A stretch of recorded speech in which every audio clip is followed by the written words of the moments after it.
younger brother who, at age 30, he was diagnosed with ADHD and dyslexia.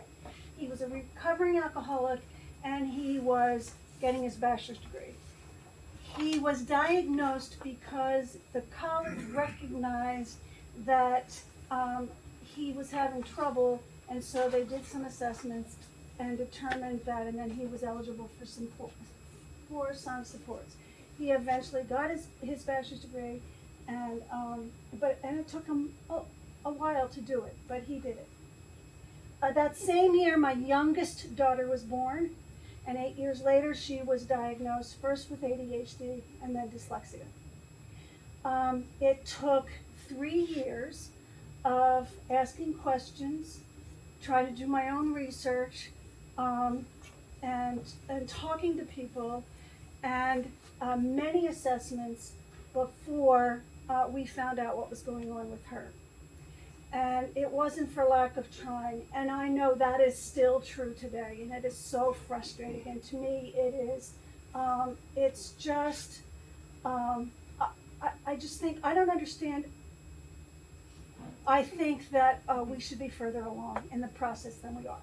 So I started to study this, and over the next 30 years, I have been studying these two things, dyslexia and ADHD, and that included a 2-year training period in the UK, which at the time I was there, they were way ahead of the US in terms of early diagnosis and early intervention. So don't let anybody tell you that your child is too young to get certain kinds of assessments, because there are screenings that can be done, and that if your child then is at risk for ADHD, then you can start to explore the options for your child. Would you go to the next slide? Because I have no idea what I've said. Oh, tonight's agenda. This is why we have an agenda, because otherwise we would be here for the next 3 hours. We're going to talk about human needs, and then we're going to define ADHD. We're going to talk about the two sides of ADHD, not necessarily in this order. We're going to address attention and executive function very briefly, because they deserve a whole presentation on their own. We're going to talk about the impact of learning, as well as living with ADHD. And finally, we're going to talk briefly about treatments that are available. All of this information, in the ADHD book, there are all kinds of resources available to you, both to learn more about it as well as find people who are experts in ADHD that can help you with your child. There was, in 1942, there was a man who decoded the Nazi Enigma machine, and his name was Alan Turing. And Alan Turing said, sometimes it's the people that no one can imagine anything of who do the things no one can imagine. And I think he was talking about all those who have ADHD, because they really are the ones that are going to provide us with new and different and better ideas for making the world that we live in better than it is now. Not that it's not great now. Okay, so then, I just need to see where I'm going with this. Okay, so let's go on to the next slide. In the middle of the last century, there was a man, a psychologist, his name was Abraham Maslow, and he developed this theory that after food, clothing, and shelter, there were certain things that people needed in order to be able to realize their full potential. If they didn't have it, it wouldn't happen. And maybe to put this in a slightly different way, our brains do not learn unless we feel safe, unless we feel connected, and unless we feel valued and made to feel like we can make a viable contribution. So he he was the first one that talked about this. And then anybody who went to school in the last century, they would have learned about Abraham Maslow and this hierarchy of needs. But it really comes into play in terms of our understanding the needs of not just children with ADHD, but all human beings need this. And there's certain things that interfere with children with ADHD and adults too, who struggle with these things in here and have a much harder time reaching their full potential. You can go to the next slide. So this is the book. I meant to bring a copy, but I forgot. And I can't say enough about this book. So I highly recommend it to you. Dr. Hallowell and Dr. Rady met in medical school, and they have had a 40-year partnership since then, because they recognize that they both had ADHD, and they have spent the last 40 years doing research and developing more and better strategies for addressing the challenges of ADHD. Dr. Hallowell also has severe dyslexia, and he, even to this day, and he's 75 years old, to this day still has to have his wife read to him because he is such a slow reader. And yet, before he went to medical school, he got an English degree from Harvard. So, all things are possible. And I could go on about, I could give you another example, but I won't. But I think that his and both of them contribute to this book and offer different ideas and different perceptions. But and in fact, and again, I'm off topic here, but you will notice in this room there are several things that we have, particularly for our children in the classroom who have ADHD. This is one of them. And the other one is, you will notice that some of the chairs have these bands around the bottom. And these are for students who really struggle with sitting still. And sometimes when they struggle with sitting still, it's because they don't have sort of a boundary to help them stay where they're supposed to stay. So they can put their feet on top of them, and bounce their feet and not bother anybody, or they can stick their feet underneath them and pull back. So not only are they getting isometric exercise, they're also able to attend better. This is a type of wobble board. And there's a whole section in the book about the research they did around wobble boards. And it's fascinating.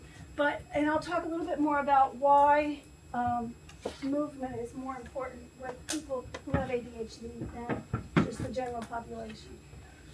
Okay, we can go on. All right, so now I gave you a whiteboard and I gave you a dry erase marker. And what I would like you to do in the next 2.5 minutes is write down everything you think you know about ADHD. Or, maybe 2 or 3 things if that's what you think. But,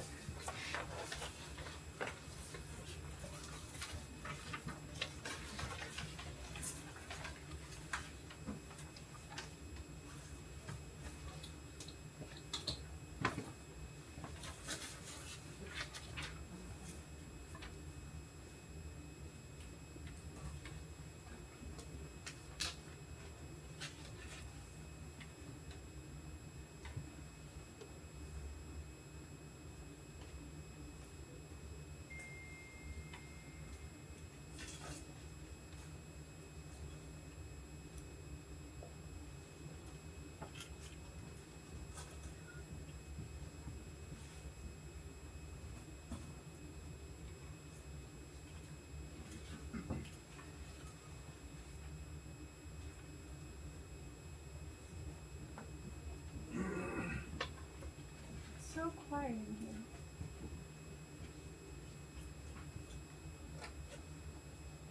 There must be a lot of good thinking going on.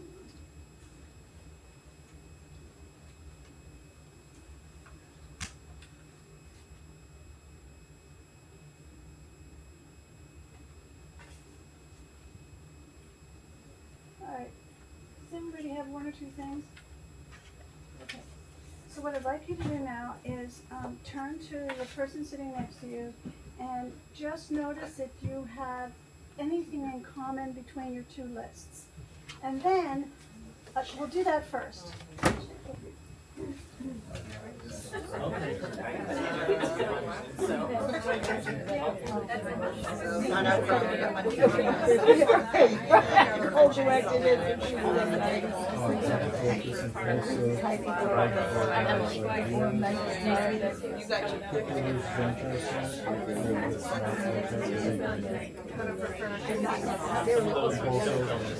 Okay. What I'd like you to do now is hold your board up so that other people can see it. And I'd like you to just look around and notice what you have written on each other's boards. What did I do? No, she's laughing at me like that. Having so much. Okay. Oh, great. Okay, don't erase them. We'll come back and talk about them more in a little bit. We can go on. Oh, thank you. All right, let's talk about, let's get some common language around ADHD. It used to be that there was a differentiation between ADD and ADHD.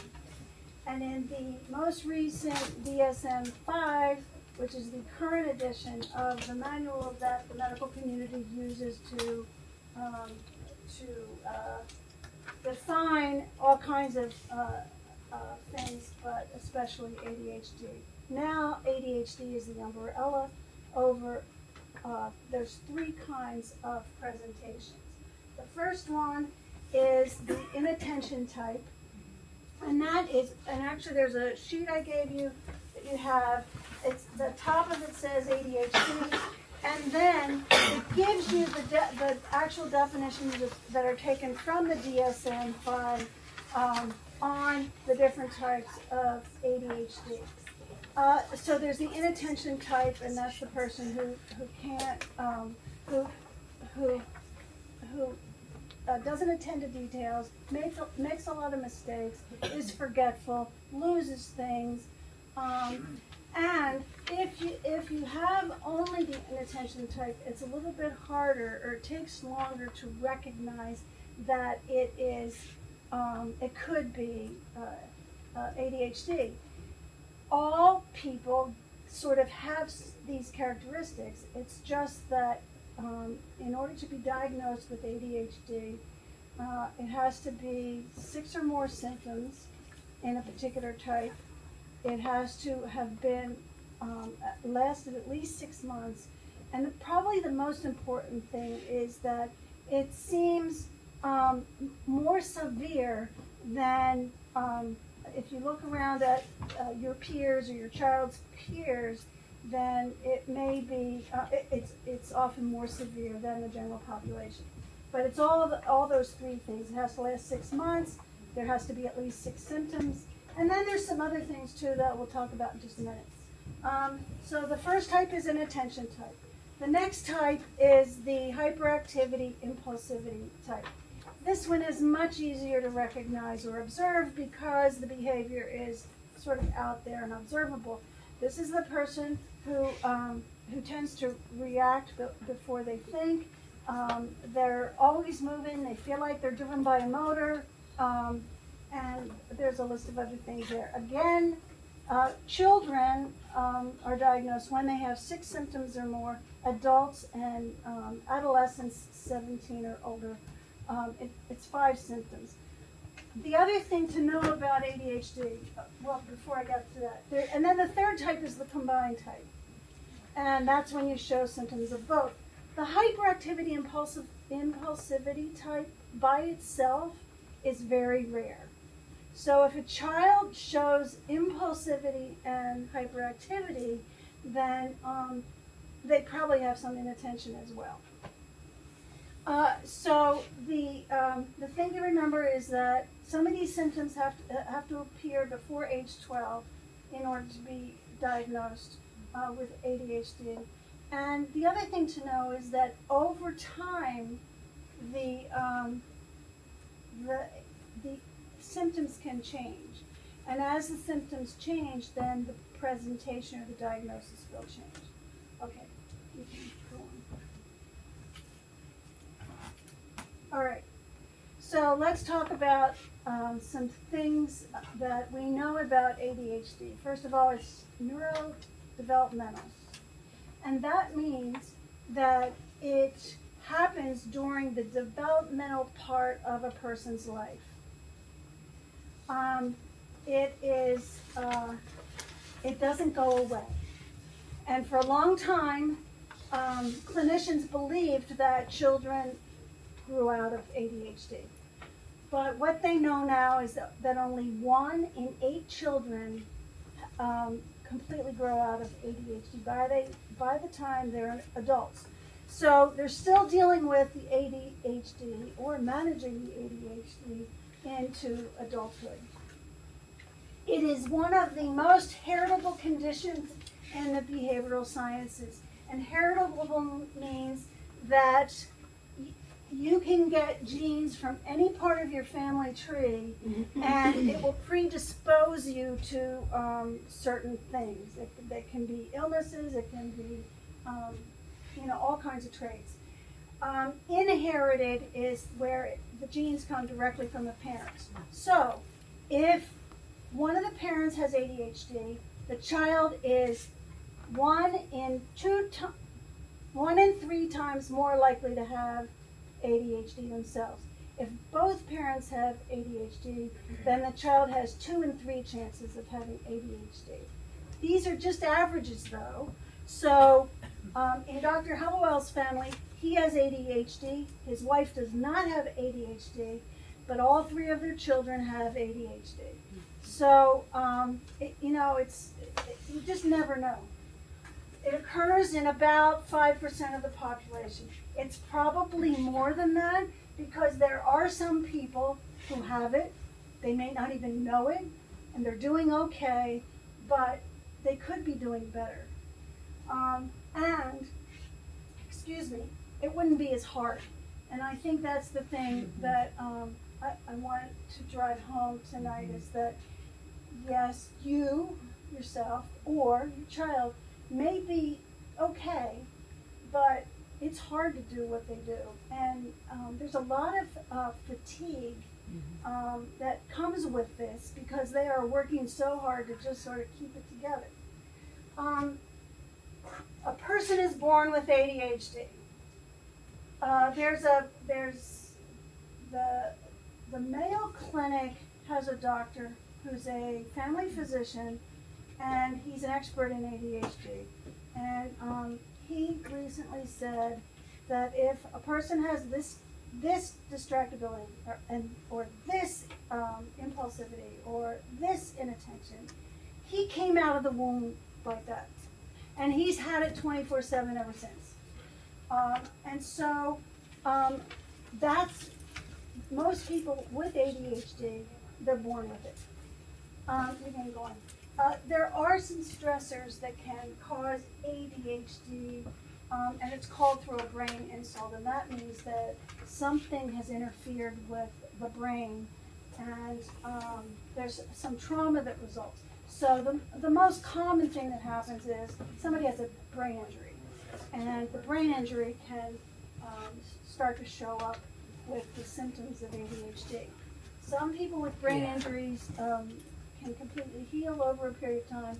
Others that are, from that point on, they are dealing with ADHD symptoms and have to manage them in some way. They don't go away. This is probably, and I'm not telling you that this is not to scare you. It's just to let you know that this is a real serious medical problem, and it is a problem. It's a medical problem. Untreated ADHD can shorten a person's life by 21 years. You can take as a public health crisis, you can take the top 5 killers in the population, and ADHD still is worse than that. I'm not going to remember the statistics. The first one is smoking. If you smoke, you can cut 2.5 years out of your life. If you smoke a pack a day, which is 20 cigarettes, you can cut 6.5 years out of your life. If you have diabetes that's untreated, or high cholesterol, or high blood pressure, they can all contribute to a shorter lifespan. And those are all I can remember, but there's 5 of them. Anyway, the average is that a person with ADHD can have 13 years less of life than a person without ADHD. People within the ADHD composite, 2/3 of people with ADHD can have their life shortened by 21 years. Now, this occurs because, and here's the thing this is the frightening part. It can occur because of trauma that a person feels. Can you hold your question, please? Thank you. And the trauma comes from things like depression, anxiety, and failing in school. And it might not look like much, but a child who's consistently failing in school over a long period of time, or even a short period of time, can suffer trauma and that trauma has the same impact on their body as if they were experiencing physical trauma. And there's research in the book that explains this in more detail. And I'm just bringing it up because when I read this, it sort of scared the life out of me. So just know that this is, you know that if you're living with this, you're struggling with it, and your child is struggling with it all the time. But it makes it really important that you try to get intervention as soon as you know. Now, the one thing that they also talk about in the book is that if a child has a nurturing adult in their lives, they can overcome this trauma factor, the things that might affect them physically that can have long-term health consequences. And Dr. Hallowell in particular, he attributes the success, he should, if you looked at his childhood, I don't know all the details, but anybody looking at his childhood would say he never should have had this success, both in terms of his personal life, his relationships, or his professional success, given what he went through as a child. But he attributes his success to his first grade teacher and to his grandmother. And Robert Ballard, who found the Titanic, has ADHD, and he was diagnosed with dyslexia when he was 70 years old. And he has a PhD in marine sciences. But he also attributes his success in life to his mother, because she believed in him. Nobody else did, including the other members of his family. But she always believed in him and made sure he had opportunities to explore things that interested him. And that's what saved his life. We can go on. All right, now, if you observe these traits, then you may want to seek out a professional to help you to determine whether you have ADHD or not. I'm not going to read the list, but there's a couple that I want to address. And just be aware of what's up here on this list that's also on your list. The couple of things that I want to address is troublemaking transitions. A child can have troublemaking transitions either because they're very engrossed in something and it's hard to move them away from that. We'll talk a little bit about how to address that, but that's often very common with children who have ADHD. They can also have trouble, transitioning from one thing that they like to another thing that they like, because it's that changing that they really struggle with. The other thing is this lack of self-awareness. and they may perceive themselves as everything being fine, and they may say something or do something that's either impulsive or can hurt somebody's feelings or whatever, and not even realize that that's what's happened. So that's another thing. This one I find really interesting: metaphorical lightning rod and weather vane. And what this means is that if there are 20 kids who are smoking marijuana, the one that's going to get caught is the one who has ADHD because he or she is, they just sort of attract that kind of stuff. But on the other hand, and this is what I find so fascinating, they have this, it's innate, and it's hard for them to, a lot of times, to articulate it, but they can read a situation and anticipate a change in the general tenor of the room, the trend that might be happening in a dynamic in a larger group that nobody else knows until it's all blown up, and yet they can intuitively sense it. And then the other thing that I want to address is this one on the bottom: tendency to externalize or blame others while not seeing their own part in the problem. And this is really hard for children with ADHD. And it's something happens, and what we see is it's the teacher's fault. The teacher doesn't like me. The teacher was whatever, or my friend snubbed me, and now she's not my friend anymore, and without ever realizing how they contributed to the dynamic of the situation to make that happen. And the thing about ADHD, which is so important, is that all of these things can be addressed, and we can help our children or ourselves get better at this stuff and sort of change the trajectory. But we start with an explicit articulation of what happened, and sometimes we can ask a child, well, what happened? I don't know. And they're not lying. And that's the thing about children with ADHD is not only do they not lie, they tell the truth almost to a fault. And that, of course, can hurt people's feelings too. And then they don't understand what they did.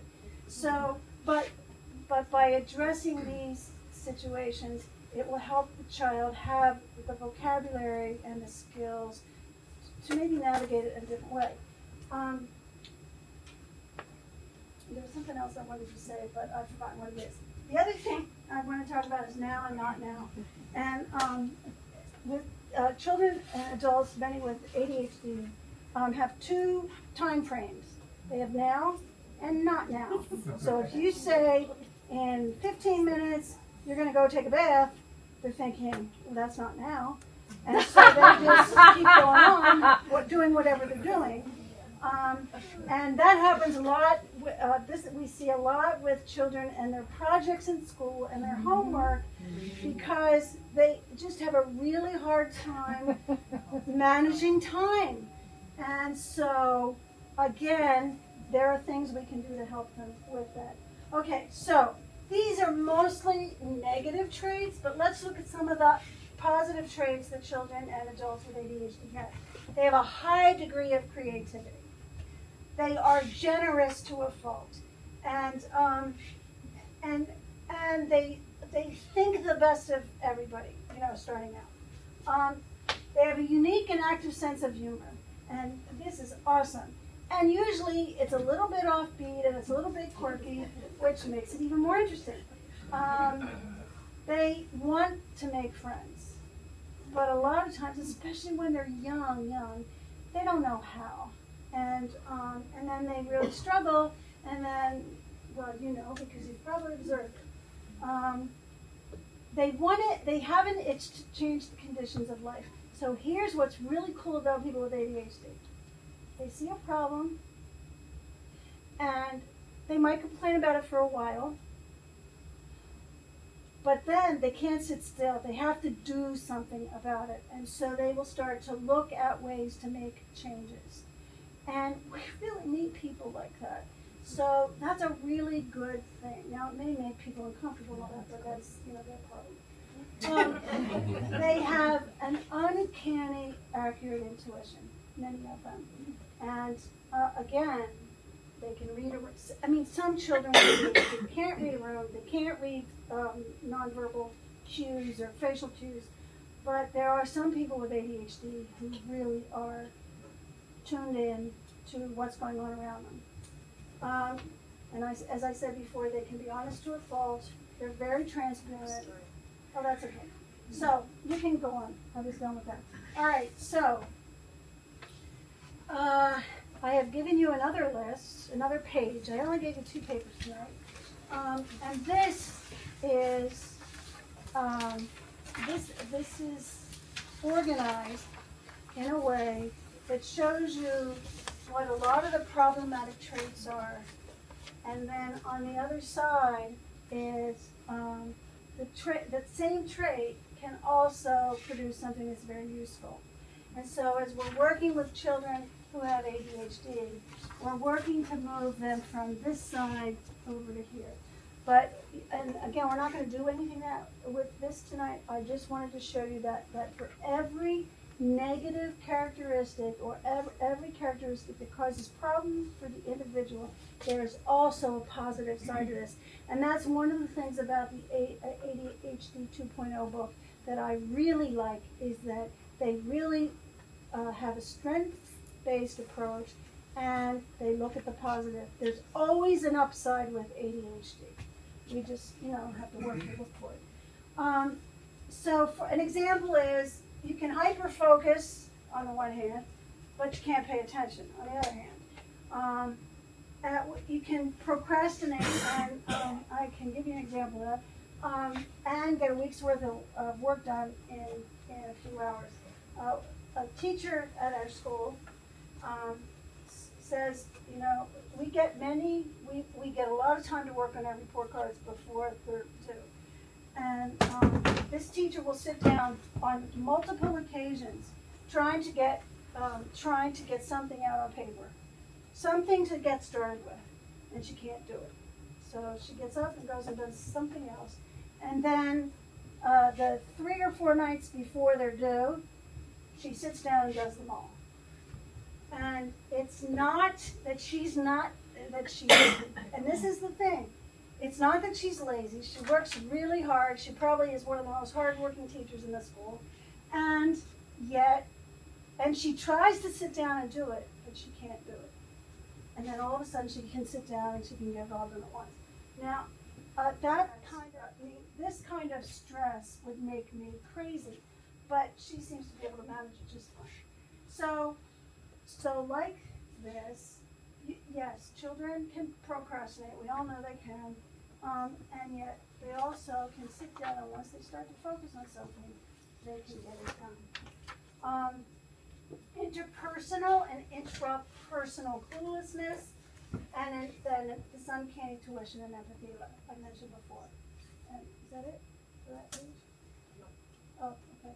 Oh, so and then there's rigid, and the opposite side of rigid is being very zealous or passionate about something. So yes, they can be rigid, and especially when they have to do something they don't want to do, and you're on the other side of that. So, and then you can be really stubborn, but you can also, and tenacious, you just won't relent. But they also tend to not give up either. So they get in there and they've got this resilience that a lot of other people don't have. So, okay, so just like with building our muscles, notice this arm and this arm. If we work on our physical muscles, they get stronger and bigger sometimes. We can build on our cognitive strengths as well as work on our cognitive weaknesses and strengthen both of them. And one of the things that's really amazing is we did a lot of work with, if you were here last year, we did a lot of work with a discussion about the brain and the plasticity of the brain and all that kind of stuff. And we'll talk about that more in a minute. But we really try to work from a position of strength, especially, I won't touch the board especially in terms of children with ADHD. And here's probably the most important reason why. Children with ADHD tend to get more negative feedback than their neurotypical peers. And they tend to internalize it more intensely than their neurotypical peers. And that's really hard. So we want to address the challenges that children with ADHD have in the most positive way possible. And you can go to the next slide. And I think this is the best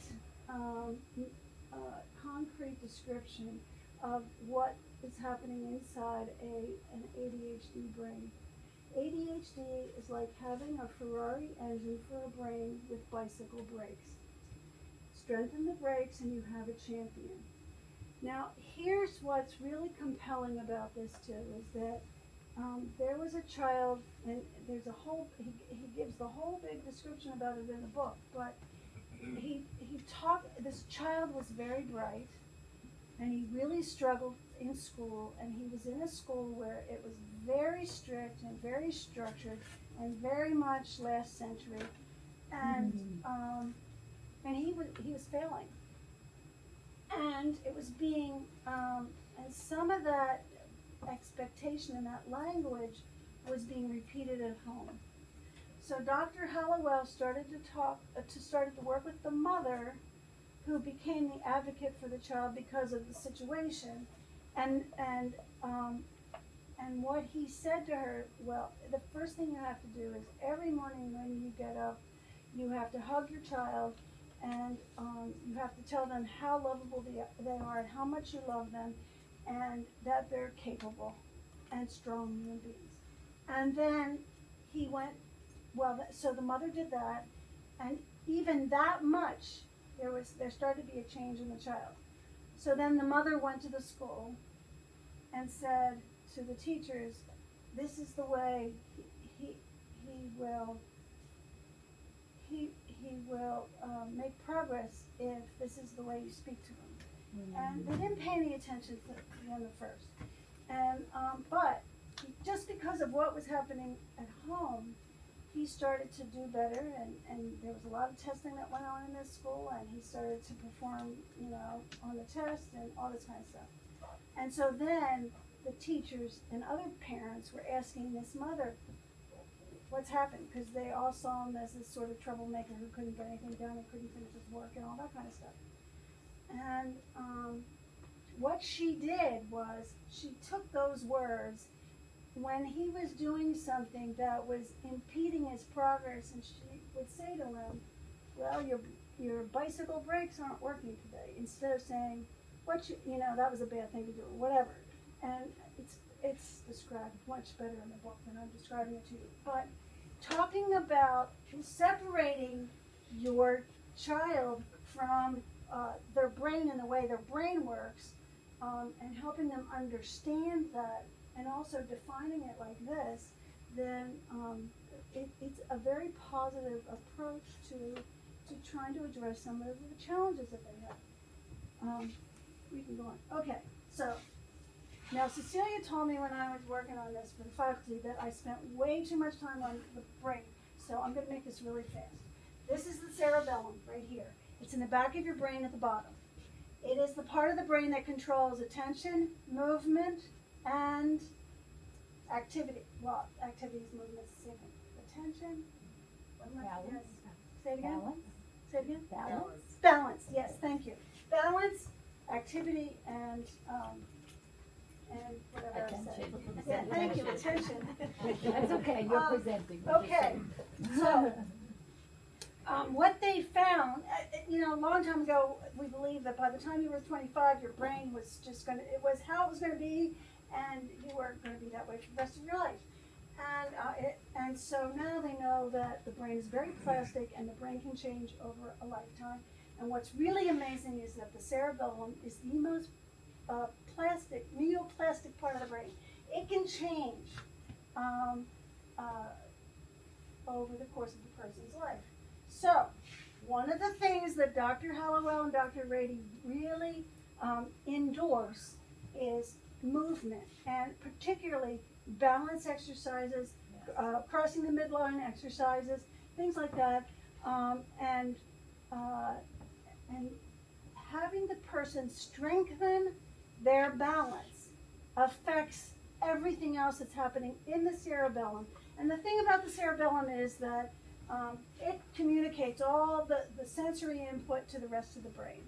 So if it's not communicating well, that affects all the parts of the brain. And this is the part of the brain that allows us to learn new skills and attend and focus. And if you can't, and these are all things that people with ADHD often struggle with. So this is really important. And if you strengthen it by movement, exercise, cardiovascular exercise, running, walking, all that kind of stuff, that will help build up and strengthen the parts of the brain that are controlled by the cerebellum. Okay, how was that, Cecilia? All right, so now we're back here. You have this page here, and I just wanted to show it to you again. And then this is the side where it's all problematic. And then over here, you can forget. Over here, you can see that there is an equal and opposite possibility. Okay, we can move on. All right, so let's talk about distraction and attention. Some beings are very distracted by everything. And then we have human children who can be hyper-focused. And what is important about this and attention is that ADHD is actually a misnomer, because people with ADHD do not have a deficit of attention. They have way too much attention. They're paying attention to way too many things at the same time because they can't regulate that attention. And that's what the issue is. So, again, if you go to the book, it will talk a lot about how to help a child, particularly one who hyper-focuses on, let's say, video games. You have trouble getting them away from their video game. So, you have to explain why it is that, that video games are fun or whatever, however you do that, but you also have to explain that, and again, this is with younger children, and I'll talk about what you can do with teenagers in a minute, but with younger children, you need to explain that they can't yet control their own attention. And so, you as the parent are going to, give them reminders that it's, 5 minutes till we're going to go do something else, whatever. And then you can't just say it's 5 minutes and then walk away and hope that somehow they just sort of figure it out on their own, because that doesn't happen. And so, so they need reminders, and then they need a sort of, you talk them through it. And yes, they may fall apart this first 7 times, but eventually they'll get the message that you are trying to help them. With adolescents and video games, it's a little bit trickier, but they still need that boundary. And until they can manage that boundary on their own, then they're going to need help from the adult in the house. So, and a lot of children with ADHD can hyper-focus on some things some of the time and can't focus at all on anything. And, a lot of times it's on the stuff, the mundane stuff, the stuff they have to do every day. And attention is actually one of the executive functions. And so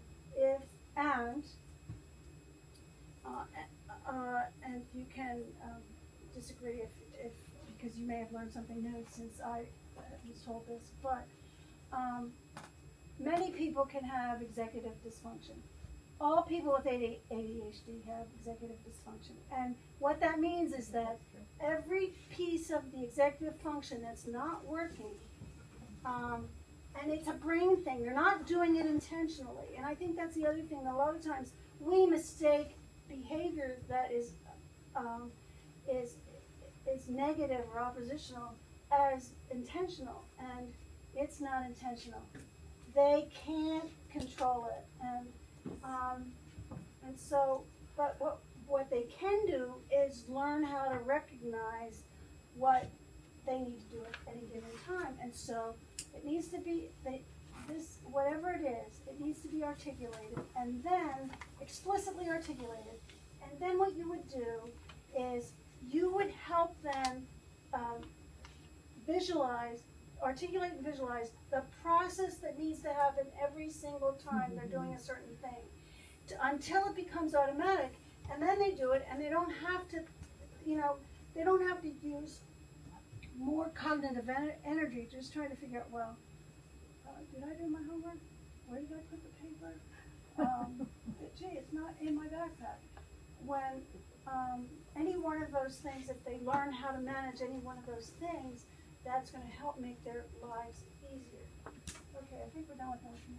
All right, somebody asked about the difference between boys and girls, and the bottom line is this. There's really no difference between boys and girls in ADHD. Some boys are going to have some symptoms, some girls are going to have other symptoms. They all can have any of the symptoms. They're not all going to have all the symptoms. And it really has not very much to do with gender.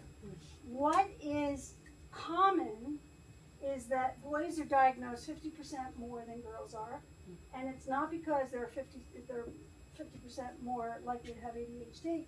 It's because girls tend to have the inattention type more often, and as I said earlier, that's harder to diagnose. So if there's a difference, that's the difference. But any one of them, you can have boys with inattention type, and you can have girls with hyperactivity and impulsivity, but they're also probably going to have inattention type too. Okay, and then there's ADHD and there's dyslexia, or there's ADHD and autism, or there's ADHD and speech and language delays, and there's ADHD and RSD. And I'll talk about this in just a second. But what I want to say here is this. When a child has ADHD and another neurodevelopmental issue, everything is going to take longer. So in the classroom, when we're working with children who have both dyslexia and ADHD, we're going to have to repeat it more often. We're going to have to give them more multisensory ways to access the information, because it's just going to take longer with them, because there's so much going on in their brain when they're in the classroom trying to learn.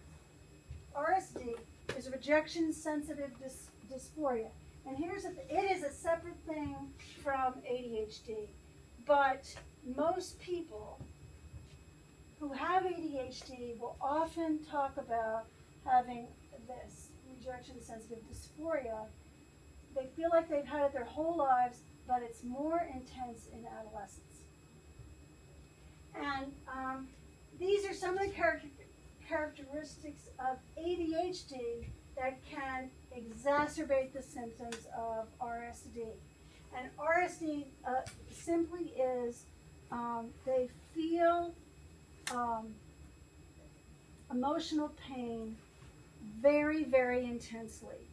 And so it can almost be a physical reaction to an emotional event. So as I said before, children with ADHD get more negative feedback and then respond to it more intensely than neurotypical children. And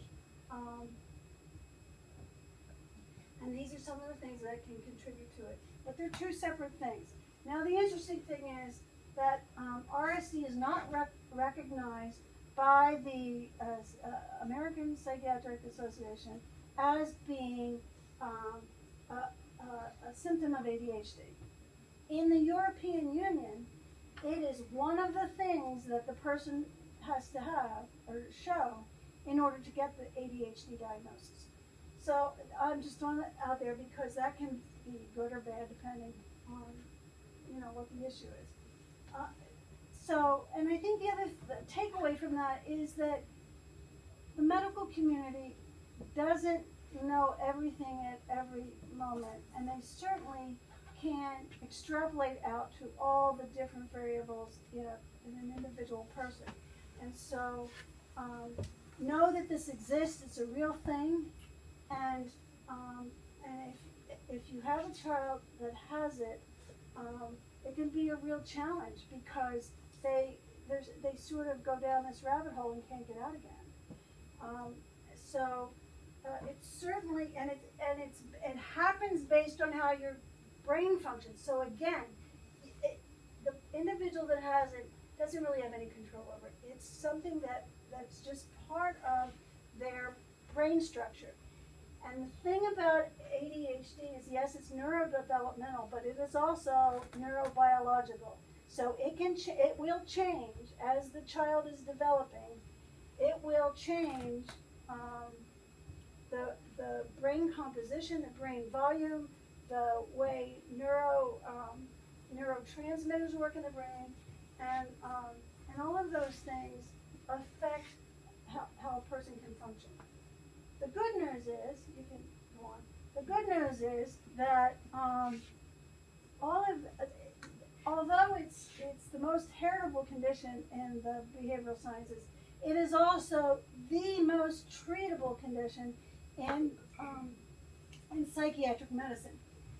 And here are some things that affect it.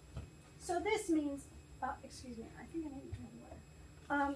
This means that not any one of these things will make a change, but different combinations of these things can help a person manage their symptoms more effectively.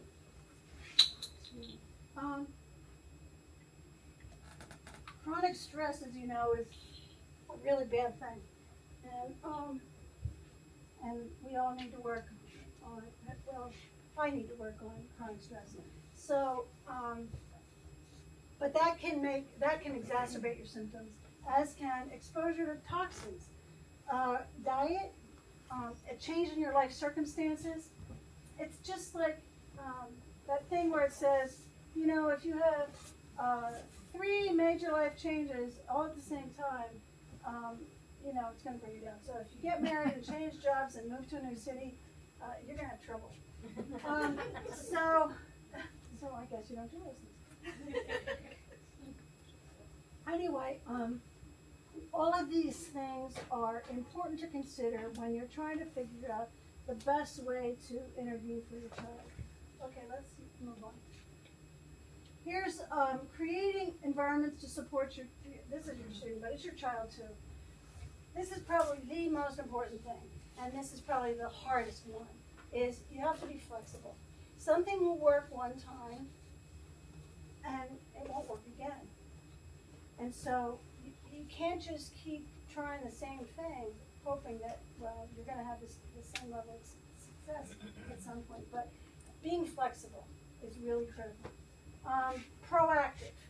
And here's where talking to your child ahead of time about what's coming and what they might encounter, and maybe if it's something that they haven't encountered before, some strategies for dealing with the different pieces that are going to happen.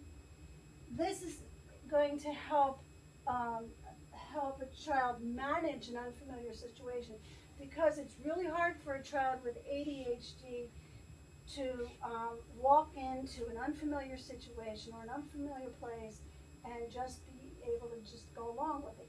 There are children that can do that, but children with ADHD really struggle with that. Make the rules and expected behaviors very clear, and then of course be consistent. Like what I just said, be consistent without shaming this is really important, and it goes back to that positive language, because it's with this shaming that they tend to, because a lot of children with ADHD have a very negative it's a unrealistic negative self-image, and so we don't want to add to that. So we want to be sure that we are supporting expected behaviors in a positive way. Focus on the strengths, use positive language. I feel like I'm repeating myself. Visual and verbal cues. I mean, these are the same things that teachers will do in a classroom, you know. They might go up and just pat somebody on their hand because, you know, they're falling out of the desk, or they're just not with you anymore. Let's see. And these are things like to just point out what you're doing, and this is particularly true with young children, but also with middle school children. They will walk in the room, not realize anybody's there, you're having a conversation with anybody, and they'll start talking. And so, rather than, can't you see I'm talking to somebody else? You can say, notice that I'm speaking to so-and-so, and when I finish with them, I'll be happy to give you my full attention. Or, and this is really particularly important for middle schoolers because everything is a discussion.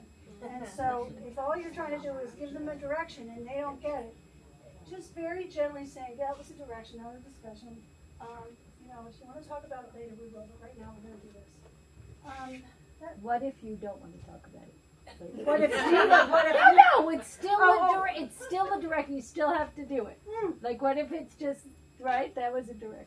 Well, but if you have a bright child, which many of these children are very bright, they will have already thought through all of the possible arguments for it. And one of the things that really works well with children with ADHD is explaining the rationale for something. So, okay, I can't think of anything off the top of my head, but I've certainly had this experience with my own daughters.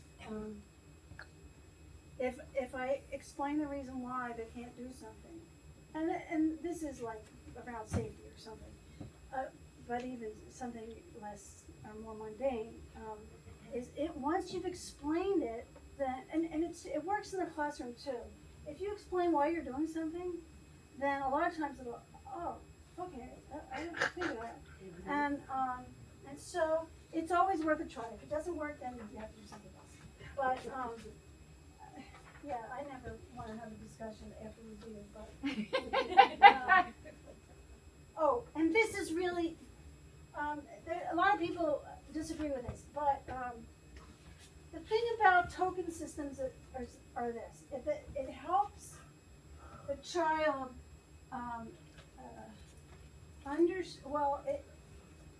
initially what it does is it gives the child a way to have an external feature that helps them get through the immediate situation. And then as they get older or they get more used to it, then you sort of draw away from it and maybe delay the gratification of whatever the token is. But the most important thing is that, at least in the beginning, that you follow up, you follow through. Because if you don't follow through, they're not going to trust you the next time. So, you know, and if you're doing this at home, it's really a good idea to let the teacher know, because then the teacher can use the same language and then let you know like how they're doing in school and that sort of thing. And you can be the one that gives them the token, but even though you're not there during the day when they're at school. We can't see this verbal schedules and timers. Verbal reminders. Oh, verbal reminders, right. So if a child, let's just say they don't want to transition away from something that they really want to do. So you would say to the child, well now, remember that this is something that you have trouble with, and so I'm here to help you make this transition, and then you want to be explicit about what the transition is too. So whatever it is, to set the table or whatever. set the table so we can all sit down and have a nice family dinner or whatever you're going to say about that. But yes, that giving them verbal reminders, explicit verbal reminders is also something that you want to make sure that you do. I think the most important things are the positive language, being flexible, and probably being proactive. Because the more we can prep our children about what is coming, the less anxiety they're going to feel towards this new, whatever the new event is. Thank you. All right, so exercise and movement are really important, especially if their balance isn't, if their balance is off, or they have, some children have, coordination challenges, and so this sort of thing is really important, especially the balance exercise. Sleep is so critical. We, all of us probably don't get enough sleep, and we know how sleep deprivation affects our ability to function. And so this is really true for children with ADHD because it's in sleep where they process new information. It's in sleep that they can sort of work out problems that they don't know how to solve. So sleep is critical. Nutrition and diet. Meditation can be really helpful. Anything that will help them sort of get centered, especially when they're starting to have a meltdown. A meltdown you probably need to do something else. But if they have the idea here is to help them have some tools they can use when you're not around and they're having a hard time. If they know they can just sort of sit and be quiet and think about, something that makes them happy, it may help dissipate some of the tension that's occurring in their environment around them. Predictable routines are really critical.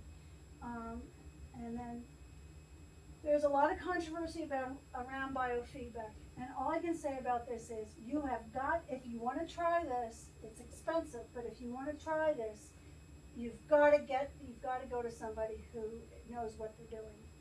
And it can work. I've seen it work. Medication, and psychotherapy. Now, what the Psychological Association and the American Psychiatric Association say these two things together are the most effective ways to treat ADHD. We're not eliminating any of these up here, but especially if you're starting out. And again, Dr. Hallowell gives a good rationale for this, way better than I could. But the decision is really up to you. You have to decide what's best for you and your children. But all of these things, and actually you can do ADHD treatment with just psychotherapy and not medication. As again, it's got to be with somebody who knows what ADHD is and how it affects the brain and how the child or the young adult can turn things around so that those symptoms can actually work for them rather than work against them. And exercise, sleep, and diet can really minimize the negative symptoms of ADHD. All right. I already talked about exercise. It's the most powerful and effective non-medical tool we have, and I would agree with that. And then, is there anything that comes after this? Is there another slide after this? Takeaways. Oh yeah. Oh, look my copy. Okay, did they show? Okay. So here are the takeaways for you. If you missed them, ADHD doesn't go away. It has nothing, absolutely nothing to do with intelligence. ADHD is the most treatable neurological condition in psychiatric medicine. People with undiagnosed ADHD can get through life. Okay, they can manage, but the cost is high and it's harder than it has to be. So treatment is really important. When children with ADHD behave badly, it's not intentional. And that's really hard when you're a tired parent and they're doing something obnoxious. Children with ADHD often take negative feedback more intensely than neurotypical children. And children who have ADHD and other neurological differences, everything will take longer, including learning. Children who have ADHD can grow into productive, successful adults. They can have healthy relationships, and they are the ones that are going to change the world. Thank you very much.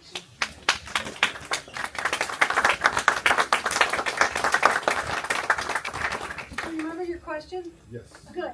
So one of the questions was regards to that higher percentage of death. And then when you mentioned it, I was going to compare it to depression, where people are self-medicating Yes. with drug addiction. Yes. Is that the main reason why they have a shorter life expectancy, or is it more of connection with distress and some of the other things that compound it? It is one of the things that can contribute to a shorter life expectancy are those things, the drug addiction, the self-medicating, and people can self-medicate with alcohol or even overeating, all kinds of things like that, where they carry something to an extreme.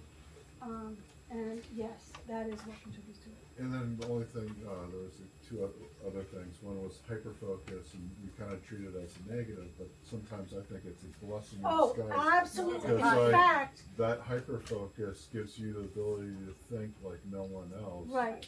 And You're become abs- also somewhat obsessive about things, but you'll know every little facet about that item. Yes, yes. In fact, they've done a study where college students with ADHD put themselves into almost a trance-like state when they have projects to do or tests to study for. And so they know what that hyperfocus looks like, so they put themselves there, and then they can study or finish the project or whatever. So I agree with you. I think hyperfocus clearly can be a positive. Yes, absolutely. And then last thing, sorry for dominating this, is the RSD. Is Europe more advanced than the United States with some of the diagnostics or coming up with the new syndromes than what the U.S. is at? Because sometimes U.S. is, but sometimes a lot of stuff comes out of Europe first as well. Yes. I don't know the answer to that question. I think it's a good question, and I think it's worth exploring a little bit further. I agree that a lot of new ideas come from Europe first, and there's all different explanations for that. But at the same time, there are pockets of medicine in the U.S. that also contribute, and we just might not hear about them because of the way our medical system is set up in this country. So, yes, I think in Europe they may be freer to do some particular kinds of research that may not get the attention in this country that it needs. And then one last thing, Dr. Holloway did not like the term ADHD. I saw him do it. Yeah. I taught. He liked another naming because it seems like the Regulation Yeah, disorder yeah, as yeah, opposed to yeah. Say that again. He doesn't like deficits. Is that what you're talking Oh, about? He doesn't yeah, like yeah, attention yeah. deficit Yeah. because it's, like you said, it's an issue of attention, Right. not lack of Yeah. attention. He calls it attention. There's something wrong with the attention system in our brains, and that's what it is really. So, any other questions? Yes. Is treatment for RSD the same? Is it lumped together? There's a lot of similar treatments. There's some medications that they use for ADHD that they've treated people with RSDs very successfully. And then also they recommend psychotherapy. But sometimes you need the medicine so that you can sort of get yourself into a place where you can hear and receive whatever the therapist is trying to help you work through. Anybody else? Okay. Oh, I know. Yeah. See, I just forgot my question. So you mentioned like life is hard when you have ADHD. How do you know when your kids need more help? there's a couple different ways. One is that when things start to fall apart, things that were working no longer work. They need help. And a lot of times it's because there's been a change, and it can be any kind of change. It can be a hormonal change, which really, throws everything into the whatever. Or it can be an environmental change. And so anything that you notice, it may be a time to sort of reevaluate what you're doing, and then figure out what you need to do next. Because, and I mean, it's the same thing with therapists. You might find a therapist who works with your child great for a while, and then it stops working. Don't stay with that therapist. Find another therapist. So. Because, I mean, in my experience with like the educational testing, a lot of times they'll say ADHD is a symptom of dyslexia, right? So when you're taking care of dyslexia, then the ADHD tends to not be much of an issue. They said that, that's How not do you true. manage- So How do you manage that appropriately, right? So, a lot of times, a child can be diagnosed with one thing when in fact it's something else. And it isn't until the first thing starts to get corrected that you realize some of the problems are still there. And so then you have to look deeper. And that happens a lot because we don't have good early screening. Really, we're just now in the state of California starting to look at dyslexia screening. And if we screened earlier and intervened earlier, then maybe some of the psychological issues that occur as a child goes through school would not occur. If they do occur, in spite of them feeling better about going to school, then it's worth digging deeper and talking to a professional who might be able to help you figure out what it is exactly that's going on. This is what's so frustrating, is that there's no easy answers, because every child manifests these things in different ways. You can't say to a person, well, if he has this, this, and this, then it's probably this. Well, no, it may be, but you don't know that, and that's why the testing takes so long a lot of times, because of the fact that these children are all different, and our brains are all a little bit different too. Anybody else? Yes. Is RD part of dyslexia? RSD. Well, I was reading a journal and it said RD, So what does that mean? reading disorder. Oh, a reading disorder is part of dyslexia? Well, they were saying something about ADHD plus RD when it comes to medication and things like that. So but they didn't say anything about dyslexia. So I was trying to figure out if RD is part of dyslexia. Yes, I would say so. I mean, it depends on how you define it, but generally speaking, dyslexia is, in its simplest definition, it's trouble with words. And that would include, a reading disorder, because a reading disorder could be many things. So, and sometimes look at dyslexia. Children can be terrific decoders, and they learn their phonics in first grade and second grade, everything, they're sailing along, and then boom, they hit third grade when the pace picks up and all this other stuff is going on in the classroom, and it all falls apart. And so, but they can't have dyslexia because, they know what a CVC word is or whatever it is. Well, yes, they can. It's just that it didn't manifest through the decoding part. What we're seeing here is, language that is hard to retrieve. It can be comprehension.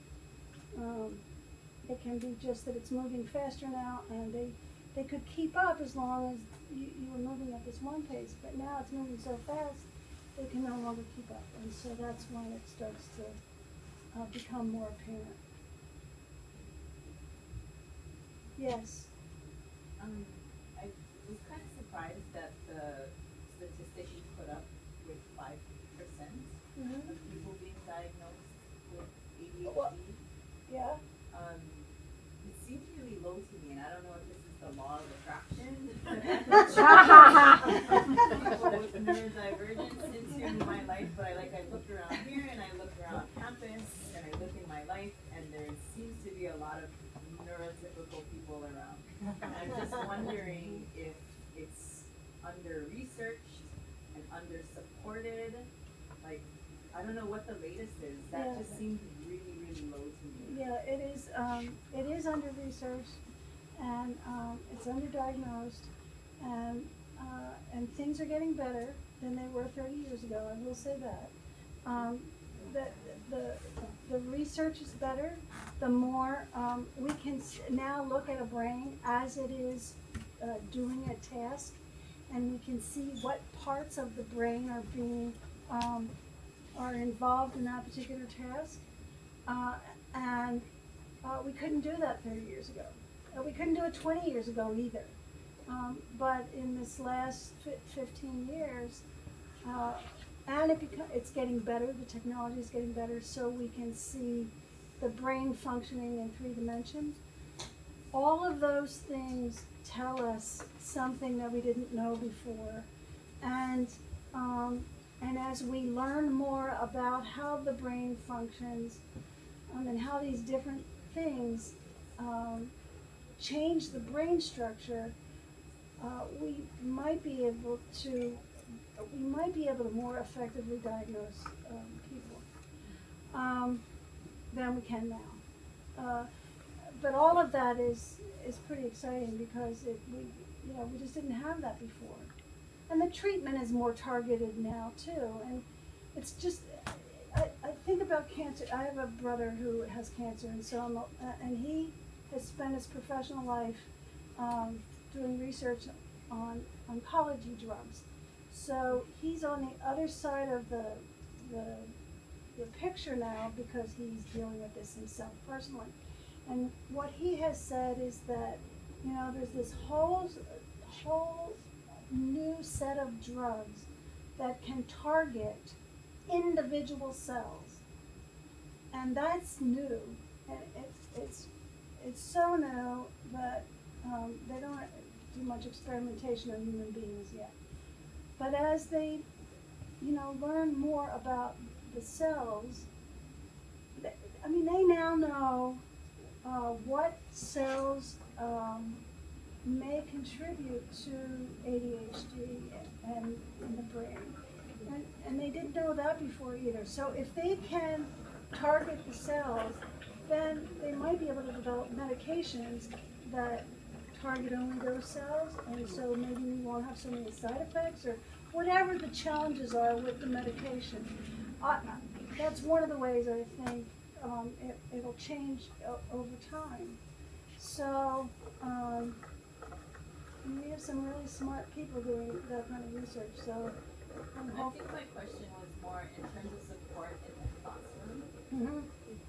With so many kids being misdiagnosed or not diagnosed, and our teachers being more aware of recognizing their needs and being able to support them. Like, we're very lucky and blessed, and I'm grateful that our teachers are aware of some of these things, but I think I'm speaking sort of more in the general population. Like, are we, royal we, being more helpful in getting them aware of some of these things, so that in the general population we don't have a whole generation full of depressed people with high anxiety because they don't have a diagnosis? Right. That's a really good question, and I don't have a short answer for it, but I will say that there are different organizations, medical organizations and educational organizations who are all approaching this problem from different ways. They will try to influence policy, and then in turn maybe there'll be changes in the way we prepare teachers for being in the classroom. It's not happening yet, at least not here. I mean, here in the state of California. But there are some things that are happening at a level that's going to eventually impact what's happening in the classrooms, which is why we're here. I mean, really, that's the bottom line. This is why we're here, is because it's not happening. My child was diagnosed with dyslexia 25 years ago. Why are we still having trouble with this now? And it makes me really angry that we've moved so slowly over this period of time. We shouldn't, I mean, Samuel Orton theorized about what was happening in the brain with people who had dyslexia in the 30s. And he did not have the technology to prove his theory. So we've known at least that long. That's almost 100 years ago. And this is where we are? It just doesn't make any sense. But I do believe that, I'm generally an optimistic person, and I do believe that we are slowly but surely moving in the right direction. And maybe we will have an impact on the greater community because of what we experience here. Yes? Just real briefly, I feel like dyslexia is the most common thing we always hear about correlated with all of this, but a new term that we've recently become familiar with is dyscalculia, Yes. the mathematical version. And I just haven't seen very much on it, so I'm just curious if how it, right. Sorry, what was the comment? Dysgraphia. Or dysgraphia, right. Well, we have children that have all three. And yet, all of it is language related. And because dysgraphia isn't just about the physical motion of putting a pencil to a piece of paper and forming letters. That's part of it for sure, but that is not the only thing. So after you can manage that, and some don't, they need to use other things in order to be able to express their ideas. We have the whole thing about how to access language and how to not only access the language that's out there, but also the language that's inside our head that we're trying to get out, and we can't quite get out. With dyscalculia, often the problem has to do with the language, because math has a whole other vocabulary. And sometimes we assume, well, all the words in this paragraph are all English words, and yet if you don't understand the relationship of the words between each other, you're not going to be able to figure out what it is you're supposed to do. And so that's really what the problem is. A lot of children with dyscalculia are pretty good at algorithms, because all the other pieces have been taken out of it. And yet when you ask them to articulate what it is they've just done, they can't tell you. So these things are becoming more, I don't know that we have I don't know that the number's any greater than it's ever been. We're just more aware of it now than we have been before. And what is the crux of the problem?